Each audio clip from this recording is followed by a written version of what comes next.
Siéntate y te cuento. Un programa creado por Aarón Hernández. Bienvenidos y bienvenidas al octavo programa de Siéntate y te cuento. Mi nombre es Aarón Hernández. Hoy tenemos con nosotros a un director español de la nueva generación de cine fantástico y terror a la cabeza de cortometrajes aclamados por la crítica. Se estrena en la gran pantalla como director y co-guionista con su thriller La Influencia, disponible en Netflix, en la que podemos ver a un reconocido elenco como Emma Suárez, Maggie Cibantos, Manuela Bellés, Alain Hernández o Claudia Placer. Embarcado también en el esperado reboot de la aclamada serie española El Internado, que ya nos cautivó hace 13 años, con El Internado de las Cumbres, que se estrena este 19 de febrero en Amazon Prime. Bienvenido, Denis Rovira, un placer tenerte aquí en Siéntate y te cuento. Muchísimas gracias, ¿qué tal? ¿Cómo estáis?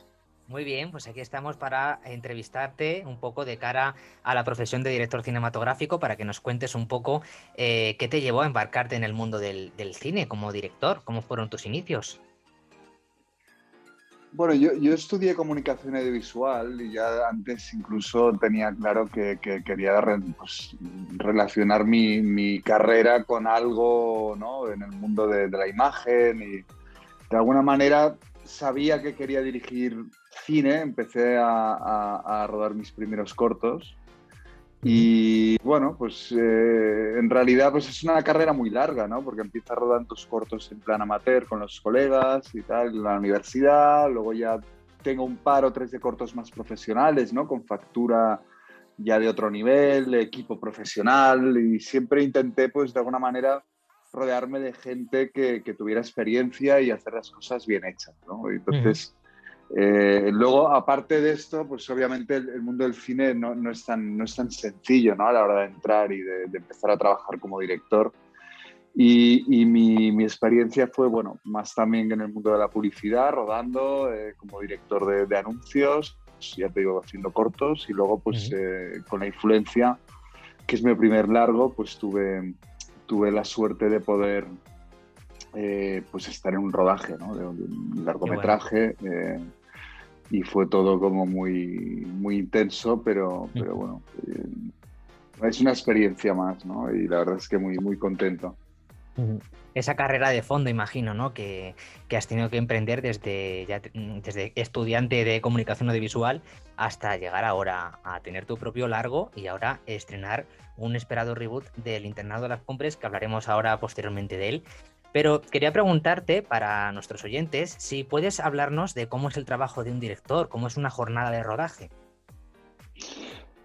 Bueno, a ver, yo he tenido experiencia tanto en largometraje como en series, ¿no? Como dices, ahora con El Internado de las Cumbres, y es prácticamente lo mismo, pero la intensidad yo te diría que es distinta, ¿no? En un largometraje creo que puede llegar a ser una experiencia como más reflexiva, porque tienes más tiempo entre toma y toma. Y en una serie es algo muchísimo más intenso y normalmente pues vas corto de tiempo, etcétera, ¿no? ¿Eso en qué afecta? Pues bueno, puede afectar en tu trabajo si no estás totalmente centrado, ¿no?, y concentrado en lo que estás haciendo. Las tareas de un director en un rodaje pueden llegar a ser siempre las mismas. Es decir, tú llegas al set, te encargas de revisar cualquier pregunta, cualquier situación en el set de maquillaje, vestuario, arte. Estás preparando los planos con el equipo hasta que bueno, pues están listos a nivel de luces, cámara, entran los actores, ensaya con ellos y empiezas a rodar la toma, ¿no?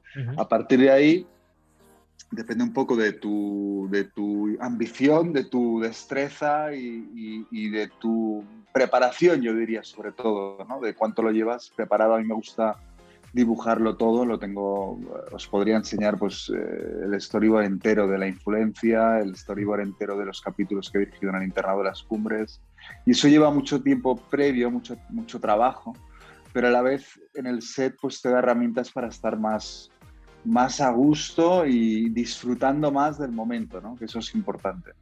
Porque lo más fácil es dejarte llevar por la vorágine y perder un poco el control, sí, y sufrirlo, ¿no? Pero bueno, son muchas preguntas, muchas situaciones a las que tienes que estar atendiendo en cada momento gente del equipo que pues cada uno tiene sus dudas Ujú. en fin, necesitan respuestas, ¿no? Y aparte de eso, dirigir la película, la serie. Ujú. Es mucho trabajo, pero yo te digo, es algo muy, muy intenso, pero gratificante al mismo tiempo, Sí. ¿no?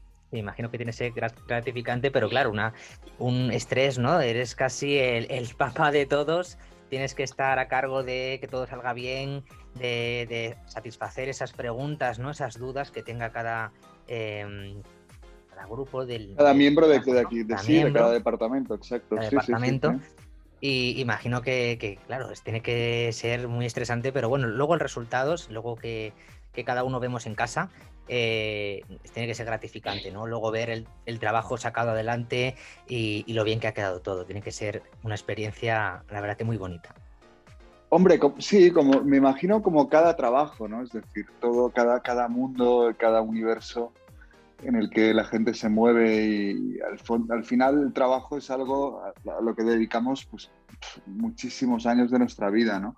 Yo tengo la gran suerte, que es obviamente algo bueno, yo agradezco mucho, que es poder hacer o dedicarme a una profesión que me entusiasma, me apasiona y para mí casi es, bueno, es como ir a jugar. A mí me encanta el fútbol también, ¿no? Ujú. Recuerdo cuando salía a jugar con amigos, incluso con equipos pues, en el colegio o amateurs. Era una cosa que no me costaba. Me ponía las botas, salía a jugar y me encantaba, ¿no? No es un esfuerzo. Para mí rodar no es un trabajo al uso, es una experiencia cada día diferente, eh, apasionante y es como un juego, ¿no? Ujú. Pero bueno, sí, tengo esa suerte. Y luego, ya te digo, es complicado porque además ahora con los tiempos en los que vivimos y Sí. el internado de las Cumbres es un ejemplo de esto, ¿no? De haber sido un rodaje que ha sucedido, que ha nacido y se ha, digamos, gestado durante la pandemia. Y es más complicado todavía, ¿no? Ujú. Ya te puedes imaginar, ¿no? Con las Sí. complicaciones que eso supone. Me imagino. Pero bueno, ha sido un reto y yo creo que el resultado, aún no he visto la serie, pero estoy deseando y el resultado seguro que ha sido, vamos, a tiempo récord, imagino también, con estas dificultades que entraña una pandemia inesperada que ha paralizado un Sí, poco toda sí. la idea que teníamos de rodar, de cine y bueno, seguramente haya sido un espectáculo y una maravilla. En 2019 se estrena tu primer largo, que hemos hablado de él antes, lo hemos mencionado, La Influencia, que ya está disponible en Netflix desde hace bastante tiempo. Desde aquí recomendamos a la audiencia que vea la película, es fantástica también. Una historia siniestra que habla de enfrentarse a los demonios del pasado. ¿Cómo se te presentó la idea de dirigir la adaptación de la novela de Ramsay Campbell? A ver, Ramsey Campbell es un autor que a mí personalmente siempre me ha gustado, ¿no? Y una de las películas que más me tocó de verdad, porque es una película muy, muy impactante, es Los sin nombre de Jaume Balagueró. E incluso recuerdo haberla visto cuando estudiaba con poca gente en la sala. Bueno, es una película, es muy de autor y funcionó bien, pero bueno, en ese momento recuerdo la experiencia de estar enfrentándome a una película o sea, dura, ¿no? Una película de un terror psicológico muy Ujú. brutal y querer saber más sobre este autor, ¿no? Y a partir de ahí, pues leyendo varias novelas de Ramsey, eh, se me ocurrió adaptar La Influencia. Y bueno, es una historia, como dices, que se enfrenta, o sea, de alguna manera te enfrenta a ti mismo como espectador y es Ujú. lo que pretende, ¿no? Hacer reflexionar sobre los miedos que tenemos y de alguna manera también incluso el tema hereditario, ¿no? O sea, de cómo nos enfrentamos a nuestros padres, a nuestros antepasados y Ujú. cómo nos influyen, ¿no? En nuestra vida cotidiana, ¿no? Cualquier tipo de relación familiar es compleja y aquí Sí. pues en La Influencia se trata de alguna manera de poner a los personajes en unas situaciones más extremas, ¿no? Se trata de generar esa angustia, ese miedo, ese terror a través de elementos muy sencillos, ¿no? Casi te diría dentro de una casa, en un ambiente familiar, donde el mal reside en cada uno de nosotros y está encarnado por una abuela, ¿no?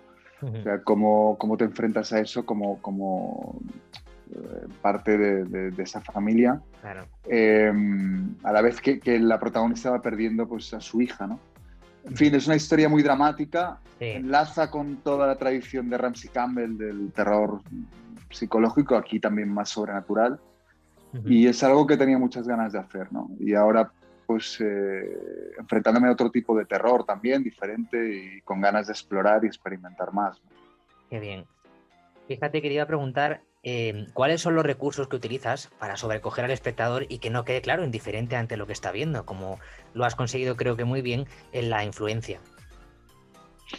A ver, los recursos en el terror son muchos y variados, ¿no? Y también depende de cada escena y de alguna manera, a ver, yo soy muy fan del género, he visto muchas películas. Tratas, por un lado, casi de intentar pues, no reproducir elementos, digamos, o mecanismos que ya has visto muchas veces. Entonces eso ya de entrada es complicado porque dicen todo está inventado. No, todo no está inventado, pero evidentemente hay que darle muchas vueltas, ¿no? Huir del La cliché. influencia es una... Sí, huir del cliché. La película tiene momentos de susto, de sobresalto, digamos, hablando de forma pues más llana, pero evidentemente también hay un terror más psicológico que yo creo que ese es el complicado, ¿no? El difícil de transmitir. O sea, no se trata solo del momento en el que aparece pues lo que sea, la amenaza, ¿no? O el susto este famoso, popular en el cine de terror, digamos.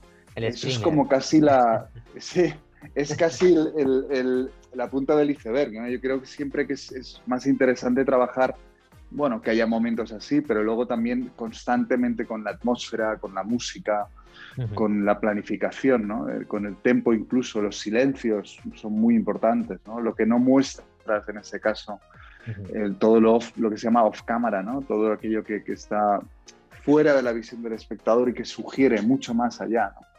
El otro día hablando con una persona en el junket de prensa de las cumbres del internado, me comentó que había visto la película y que le había dado mucho miedo, Sí. más que nada por el imaginar lo que quizás no está pasando y que no, igual no pasa, pero todo aquello que sugiere pues esa casa en esas paredes y tener a la abuela enferma, enganchada a una máquina en la parte de arriba, ¿no? de la casa.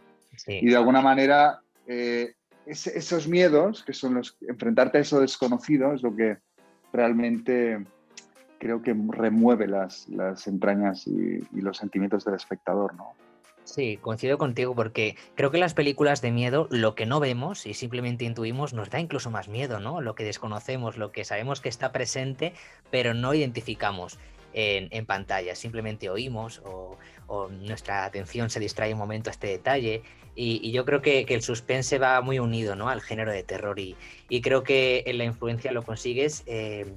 Ya la vi hace tiempo, el otro día la volví a ver para tenerla fresca durante la entrevista y ya, como Sí, dices, ¿no? Esa atmósfera, ese sótano con tantas cosas, tantos exacto. encantamientos, ¿no? Para que nos entienda la audiencia, tantos hechizos, ¿no? Se toca también el tema de Sí, las sí, sí. brujas y Sí, sí. creo que todo ese mal rollo que se genera ayuda mucho a contar una historia y de la mejor manera, Exactamente. realmente. Sí, sí, yo soy un director muy visual. Me gusta mucho Ujú. cuando con elementos visuales, sin necesidad de decir nada o de expresarlo con diálogo, Ujú. te crea una sensación, ¿no? Aquello que estás viendo. No sé, hay cine de terror de todo tipo, ¿no? El elevated horror, que es ahora pues un cine que se lleva mucho a nivel, digamos, más de culto. Ujú. Se basa mucho también en esto y obviamente en la psicología de los personajes y los diálogos, ¿no? Ujú. Pero sí me gusta tratar mucho el terror como algo visual, ¿no? De sensaciones. Estamos muy acostumbrados ahora a los screamer y mucha gente, ¿no? Comenta eso de es que ahora las películas no dan miedo, ¿no? A lo mejor es que hay un problema en la ejecución o en la hora de plantear la película. Yo creo a ver, yo creo que el miedo reside en cada uno de nosotros en el momento en el que estamos viendo aquello, ¿no? Es decir, hay películas que tú las ves ahora y quizás no te dicen nada o no te produce ningún tipo de terror, ¿no? Aquello marcado y te olvidas de ella, incluso pero la puedes volver a ver al cabo de unos años en según qué situación en la que estás te afecta más, ¿no? Y viceversa. O sea, la película creo que va mutando en función de cómo te sientes tú y cómo estás en ese estadio de la vida, ¿no? Es decir, si yo qué sé, pues depende. Hay películas que tratan el tema de la enfermedad mental.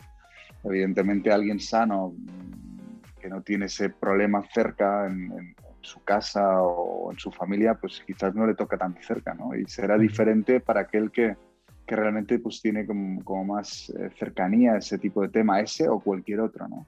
En el terror, la ciencia ficción, el thriller, todos este tipo de géneros que tratan situaciones excepcionales en los que el espectador se ve inmerso ¿no? con miedos que abarcan más allá de lo que él puede asumir o situaciones diversas, distintas al día a día, depende mucho de cómo te encuentras, ¿no?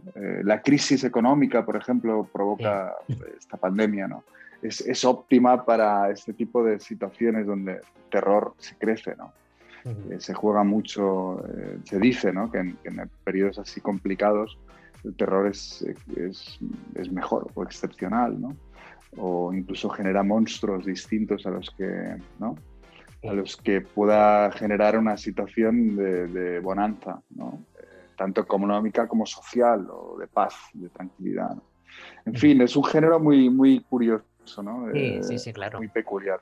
Quería preguntarte cómo nace la idea de hacer este esperado reboot de una serie como El Internado. A ver, El Internado, bueno, es ya una serie, El Internado Laguna Negra, que tuvo mucho éxito en su momento, formó parte de la vida de la audiencia, fenómeno fan total, incluso ya te digo, en prime time, ¿no? Esa época donde las televisiones pues tenían estas series de gran audiencia y la gente esperaba semana a semana el capítulo.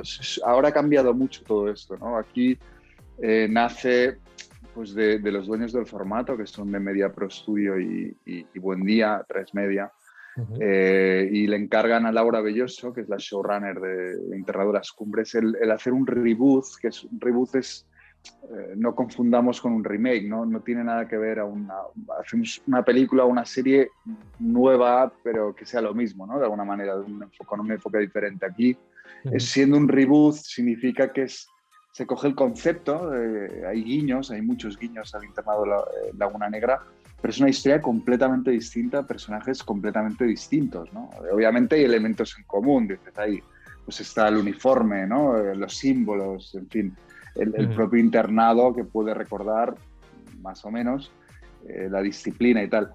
Pero bueno, se juega mucho con la nostalgia, entiendo que eso es lo que también se buscaba a nivel de producción, ¿no? Ejecutiva, lanzar una serie nueva, diferente a lo que se está haciendo y jugar con eso para narrar, contar una historia distinta, ¿no?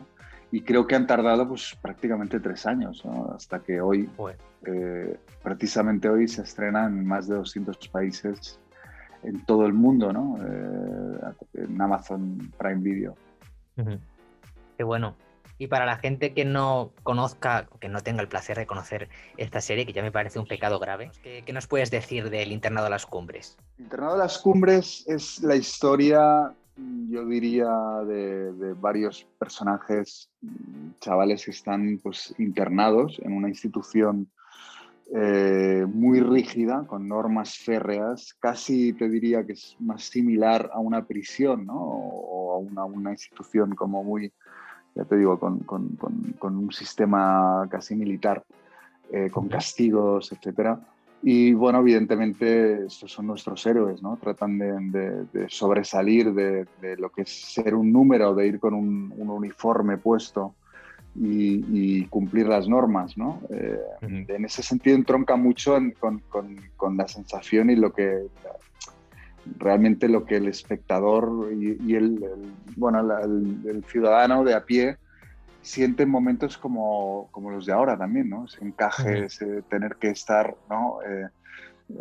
Constreñido por una serie de normas y lo que queremos en realidad es ser libres, ¿no? Esto subyace en una trama que además va sobre una investigación, hay muchísimo suspense, misterios que ya, digamos, forman parte del mecanismo de Laguna Negra, ¿no? Aquí más relacionados con una logia, y porque el monasterio que se ve en el tráiler ya, alguno lo habréis visto por ahí en internet, tiene una parte importante porque está pegado justo al internado. Es un edificio con un monasterio ahí donde, bueno, evidentemente hay muchos secretos ocultos, ¿no?, detrás de esas paredes.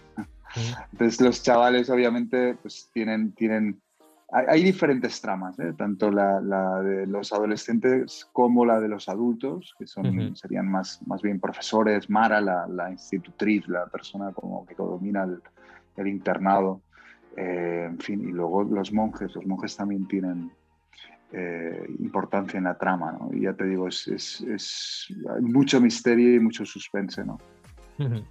Con elementos de terror también, no olvidemos.